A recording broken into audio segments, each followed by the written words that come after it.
ಲೋಭ, ಕ್ರೋಧ, ಮತ್ಸರ, ಅಹಂಕಾರ, ಯುಕ್ತಿ. ಅಹಂಕಾರ, ಯುಕ್ತಿ ಮತ್ತೆ ಸಿಗೋದು 3 ಮೆಟ್ಲು. ಅದಕ್ಕೆ ತ್ರಿಗುಣಾಕಾರ ಅಂತ ಹೇಳ್ತಾರೆ. ತ್ರಿಗುಣಾಕಾರ ಅಂತಂದ್ರೆ ತಮೋಗುಣ, ರಜೋಗುಣ, ಸಾತ್ವಿಕ ಗುಣ. ಈಗ ಸಾತ್ವಿಕ ಗುಣದಲ್ಲಿ ಸಿಗುವವರು ಬಹಳ ಕಡಿಮೆ, ತಮೋ ಗುಣದಲ್ಲಿ ಬಹಳ ಇರ್ತಾರೆ.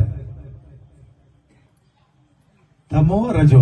ರಜೋ ಅಂತ ಹೇಳಿದ್ರೆ ಆ ಕಡೆನೂ ಇರ್ತಾರೆ, ಈ ಕಡೆನೂ ಇರ್ತಾರೆ, ಎರಡೂ ಮಾಡ್ತಾ ಇರ್ತಾರೆ ಅವರು. ವಿದ್ಯೆ ಅವಿದ್ಯೆ. ವಿದ್ಯೆ ಅವಿದ್ಯೆ. ವಿದ್ಯೆ ಅಂತ ಹೇಳಿದ್ರೆ ಸುಜ್ಞಾನ, ಅವಿದ್ಯೆ ಅಂತ ಹೇಳಿದ್ರೆ ಅಜ್ಞಾನ.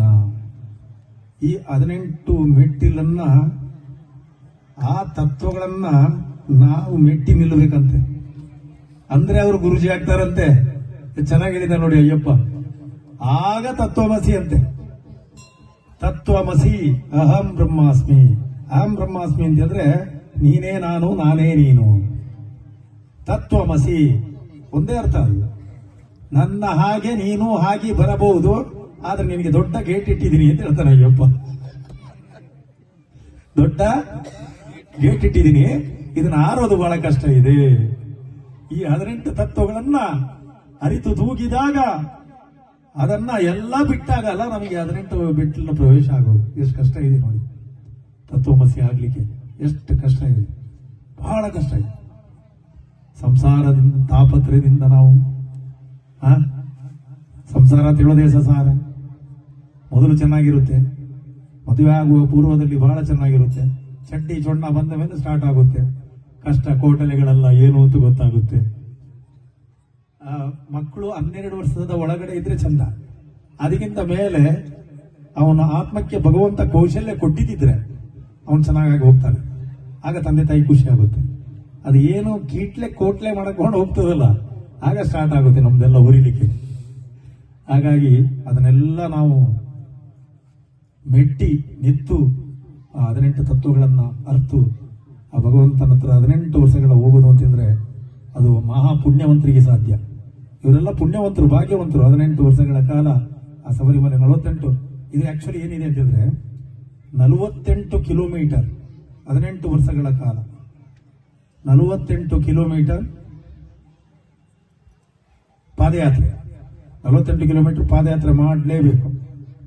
18 ವರ್ಷಗಳ ಕಾಲ 48 ಕಿಲೋಮೀಟರ್ ನಡೆದು ಆ ಭಗವಂತನ ಸನ್ನಿಧಿಯಲ್ಲಿ ಒಂದು ದಿವಸ ಮಲ್ಕೊಂಡು.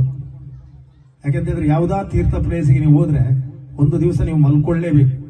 ಆ ಎನರ್ಜಿ ಪವರ್ ನೀವು ತಗೋಬೇಕಲ್ಲ. ನೀವು ಹಂಗೆ ಬಂದ್ಬಿಟ್ರೆ ಪಾದ ಎನರ್ಜಿ ತಗೊಂಡು ಬರ್ತದೆ. ಒಂದು ದಿವಸ ಅಲ್ಲಿ ಮಲ್ಕೋಬೇಕು. ಅಂದ್ರೆ ನಿಮ್ಮ ಸ್ವಪ್ನ ದೋಷ ಎಲ್ಲ ಕಲ್ಮಸಗಳು, ನಿಮ್ಮ ದೇಹದಲ್ಲಿರುವಂತಹ ಕಲ್ಮಸಗಳು ಎಲ್ಲನೂ ಬಿಡುಗಡೆ ಆಗುತ್ತಂತೆ.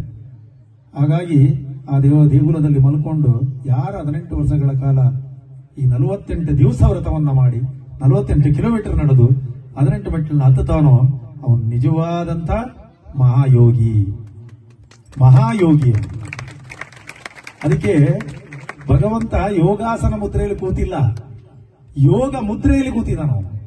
ಆ ರೀತಿ ಕೂರ್ಲಿಕ್ಕೆ ಯಾರಿಂದನೂ ಆಗೋಗಿಲ್ಲ. ಅಯ್ಯಪ್ಪ ಹಂಗೆ ನಮ್ಮ ಆರ್ಟಿಸ್ಟ್ ಕಮರ್ರೆ ಇದ್ದಾರೆ. ಈಗ ಆ ರೀತಿ ಕೂರ್ಲಿಕ್ಕೆ ಆಗುತ್ತ ಮಗ? ಸಾಧ್ಯನೇ ಇದೆ ನೋಡಿ. 2 ಇಮ್ಮಡಿಗಳನ್ನ ತನ್ನ ಆ ಪಂಚೇಂದ್ರಿಯವಾದಂತ ಸ್ಥಳಕ್ಕೆ, ಆ ನರನಾಡಿಗಳಿಗೆ, ಸುಷ್ಮಾನಾಳಕ್ಕೆ ಒತ್ತಿ ಇಟ್ಟು ಕೂತಂತ ಒಂದು ಯೋಗ ಮುದ್ರೆ. ಆ ಮುದ್ರೆಯಲ್ಲಿ ಕೂರಕ್ಕೆ ಹೋಗಿಲ್ಲ. ಅದಕ್ಕೆ ಆ ರೀತಿ ಕೂರೋತಿಗೆ ಪಂದಳ ರಾಜ ಏನು ಮಾಡದ, ತನ್ನ ಸಾಲ ತೆಗೆದು ಪಟ್ಟಬಂಧ ಮುದ್ರೆ ಹಾಕದ. ನೀ ಹೇಳೋದೇ ಬೇಡ, ಇಲ್ಲೇ ಇರೋದು. ಪಂದಳ ರಾಜನೇ ಮಾಡಿದ್ದು ಪಟ್ಟಬಂಧನ ಮೂರ್ತಿ. ಹಾಗಾಗಿ ಅಯ್ಯಪ್ಪ ಹಂಗೇನೇ ಆದ. ಅದು ಪಕ್ಕದಲ್ಲೇ ಇದೆ ಮಣಿಮಂಟಪ ಅಂತ. ಅಯ್ಯಪ್ಪ ನಿಜವಾಗೂ ಸಮಾಧಿ ಸ್ಥಾನ. ಅಯ್ಯಪ್ಪನ ನಿಜವಾದ ಸಮಾಧಿ.